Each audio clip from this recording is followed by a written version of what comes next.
পুরুষের জন্য ঈদ কার কাছে করা উত্তম? মা-বাবার কাছে নাকি শ্বশুর-শাশুড়ির কাছে? জানাবেন দয়া করে। আ উম ঈদ কোথায় করবেন? শরীয়ত আলাদা করে ঠিক করে দেয়নি যে আপনার মা-বাবা শ্বশুর-শাশুড়ির কাছে করবেন।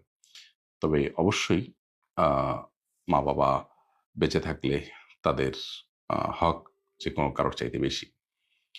স্ত্রী তিনি স্বামীর অধীনস্থ হিসাবে, স্বামীর পরিবারের সদস্য হিসেবে স্বামীর আনুগত্য করবেন। তবে স্বামীর কর্তব্য স্ত্রীর চাওয়া, স্ত্রীর আ চাহিদা এবং তার প্রত্যাশাকেও শ্রদ্ধার সাথে দেখা। এজন্য মাঝে মধ্যে শ্বশুরবাড়িতে ঈদ করতে পারেন অথবা স্ত্রীকে শ্বশুরবাড়িতে যাওয়ার সুযোগ দিলেন ঈদ করার জন্য।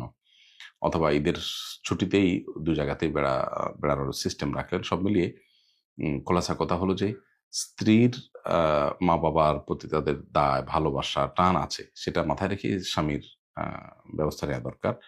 আবার এটাও ঠিক যে স্ত্রী যেহেতু স্বামীর অনুগত, অধীনস্থ, অতএব স্বামী যদি তার স্বামীর বাপের বাড়িতে ঈদ করেন, স্ত্রী সেখানে ঈদ করবেন।